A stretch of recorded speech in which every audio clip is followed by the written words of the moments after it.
Even though I enjoy math for its beauty, I think I always feel the need for a reference point, which could be an application in the world or unification of two subjects, something beyond the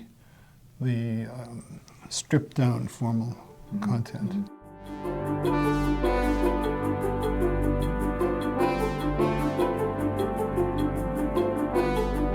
But I really understood what math was about only in the 10th grade when I took Euclidean geometry, and I fell in love with the subject. It was so pure, so pristine, so clean, and so amazing that you could prove things through pure logical reasoning.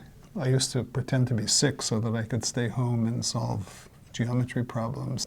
The great majority of the combinatorial problems that arise in applications, whether in pure mathematics or in scheduling factories or designing computer chips or making timetables for schools or dispatching taxi cabs or an enormous number of everyday problems, packing your suitcases into the trunk of your car. Analyzing programs, which was the subject of your thesis. Yeah. Analyzing programs. There's this vast terrain of combinatorial decision problems and related also so-called optimization problems. Most of them, if they're formulated as yes-no decision problems, like can you or can you not color the graph with 3 colors, most of them lie in this class of non-deterministic polynomial time problems, NP. the class NP. At the present time, there is no rigorous demonstration that the classes P and NP are different from each other. And that's generally considered the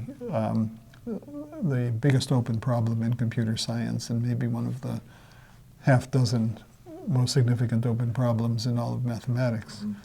And in fact, among the open problems in mathematics, it may be the one that has the greatest philosophical significance because it deals with the very nature of proof.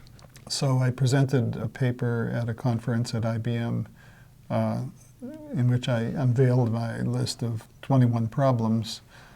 It was perhaps the first occasion where the theory of computing directly had bearing on problems out there in the real world. It happened to be sort of the sweet spot, you might say, where the typical difficulty of optimization problems in the real world was captured by the class NP. Computer is many things. It's an artifact, it is an industry. How do all these aspects of computation affect computer science and especially the theory?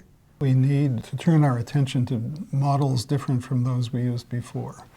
So for many decades, the Turing machine model held center stage, and it was adequate for most of our investigations. In the case of a Turing machine, the task is very simple. You have a single user computing a single function. And by contrast, with the World Wide Web, what we have is a dynamic community of agents, partly cooperative, partly adversarial, conducting economic and social transactions. We're entering a phase of personalized medicine now, where it may be possible to tailor medical treatments according to the particular genetic structure of an individual. For that, we have to analyze complete genomes to understand which genetic mutations or variants create susceptibilities to disease.